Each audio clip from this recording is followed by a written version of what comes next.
Hello everyone शांति पाठशाला को मु आपण मानंकु स्वागत जनाउछि।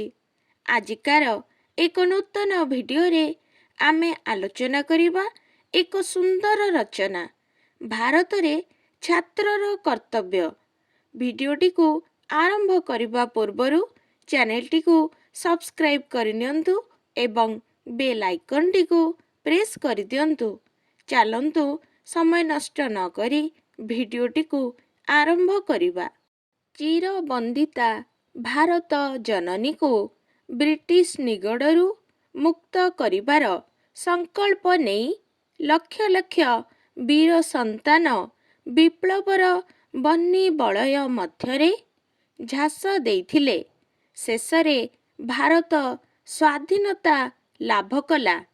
असीम दुख ओ निर्यातना बरण करी बहु त्याग ओ आत्मबलीर प्रतिदान रे आमको मिलिला महामूल्य स्वाधीनता।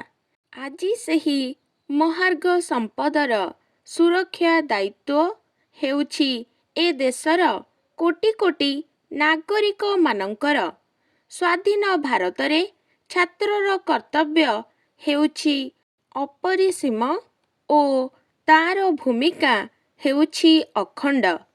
व्यक्तिगत सामाजिक ओ राष्ट्रीय एही तीनोटी मुख्य कर्तव्य मध्यरे भारतीय छात्र आबद्ध। अतीतर राजनैतिक आलोड़न ओ गण विप्लवर आग्नेय वातावरण आजी दूरीभूत होई जाइछि सत, किंतु ता परिवर्ते नव भारत गठनर एक गुरुत्वपूर्ण दायित्व आसी ता आगरे उपस्थित होइछि। आजी राष्ट्रीय योजनार सफलता निमंते आमे आवश्यक करुछु संख्याधिक वैज्ञानिक, डाक्तर, इंजीनियर ओ योग्यता संपन्न आदर्श शिक्षक। तेणु निम्न स्तरर राजनीति, संकीर्ण स्वार्थ चिंता, कलह इत्यादि रे निजर बहुमूल्य श्रम, समय एवं शक्तिर अपचय न करी छात्र माने कठिन अध्यवसाय रे व्यापृत रहिबा आवश्यक। निर्धारित पाठ्य पुस्तकर सीमारेखा को डेई ओ कूपमंडूकता को परित्याग करी वर्तमानर पृथ्वी सहित निजको परिचित कराई न पारिले आधुनिक भारतीय छात्र प्रगतिर धारा सहित ताल मिलाई चाली पारिब नाही। प्राचीन गुरुकुल शिक्षार महनीय आदर्श ओ परंपरा आजी संपूर्ण रूपे व्याहत होइछि। विद्यार्थी माने नम्र, विनयी, सुशृंखल, उद्यमशील ओ मितव्ययी हेबा परिवर्ते एहार विपरीत नीति को अवलंबन करुछंती। काक स्नानं बक ध्यान स्वान निद्रा तथैव च अल्पहारी गृह त्यागी विद्यार्थी पंचलक्षणम। छात्र जीवन हेउछि एक साधनार काल। तेणु साधनार मार्ग केबे सरल नुहे।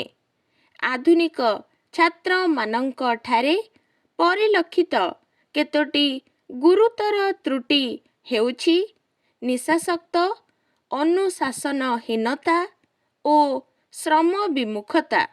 सेमानंक सम्मुखरे जीवनर कौनसी महत्वर आदर्श नाही किंबा निर्दिष्ट लक्ष्य नाही। रंगीन परदार चित्र तारका ओ क्रीड़ाविद हेउछंती सेमानंकर जीवनर परम आदर्श। साधना क्लिष्ट जीवन अपेक्षा सहजिया जीवन को सेमाने पसंद करती। सामाजिक मूल्यबोध सेमानंकर निकटरे एक प्रकार अर्थहीन।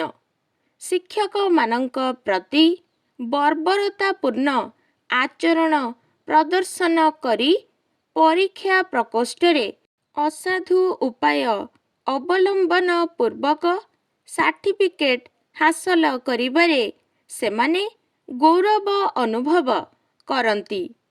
ଆଧୁନିକ ସମାଜରେ ଯେଉଁଭଳି ଭାବରେ ଅନ୍ୟାୟ, ଅନୀତି, ଲାଞ୍ଚ, ମିଛ, ଦୁର୍ନୀତି ଇତ୍ୟାଦି ବଢ଼ି ଚାଲିଛି, ତା'ର ପ୍ରତିରୋଧ ଦିଗରେ ଛାତ୍ର ସମାଜକୁ କେତେକ ଦାୟିତ୍ୱ ଅଛି।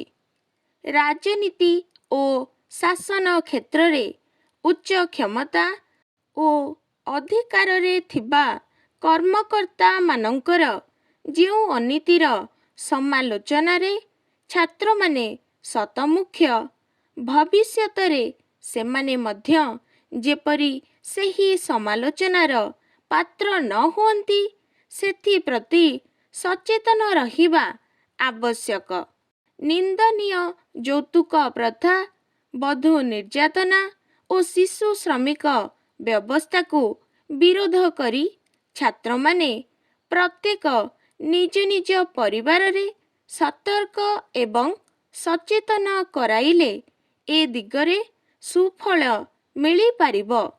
ନିଶା ନିବାରଣ, ସିନେମା ତଥା ଦୂରଦର୍ଶନ କାର୍ଯ୍ୟକ୍ରମରୁ ଅଶ୍ଳୀଳତା ବର୍ଜନ ଦିଗରେ ଛାତ୍ରମାନେ ସଂଘବଦ୍ଧ ଆନ୍ଦୋଳନ କରିବା ଉଚିତ। ଜାତି, ଧର୍ମ, ବର୍ଣ୍ଣ ନିର୍ବିଶେଷରେ ସମାଜରେ ଏକତା ଓ ସୌହାର୍ଦ୍ଦ୍ୟ ରକ୍ଷା ଦିଗରେ ସେମାନେ କାର୍ଯ୍ୟ କରିବା ଆବଶ୍ୟକ। ପରିବେଶ ପ୍ରଦୂଷଣର ଭୟାବହତା ଦିଗରେ ଜନସଚେତନତା ସୃଷ୍ଟି କରିବା ସହିତ ବୃକ୍ଷରୋପଣ କାର୍ଯ୍ୟରେ ଆଗଭର ହେବା ଉଚିତ।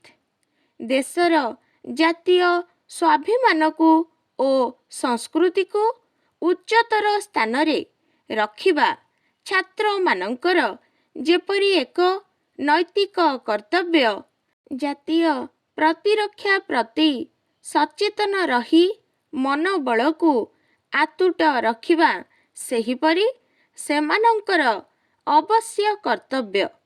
ଆଜିକାର ଭିଡ଼ିଓଟି ଆପଣଙ୍କୁ କିପରି ଲାଗିଛି କମେଣ୍ଟ ମାଧ୍ୟମରେ ନିଶ୍ଚୟ ଜଣାଇବେ ଏବଂ ଲାଇକ୍, ସେୟାର, ସବସ୍କ୍ରାଇବ୍ କରିବାକୁ ଜମାରୁ ଭୁଲିବେନି। ଧନ୍ୟବାଦ।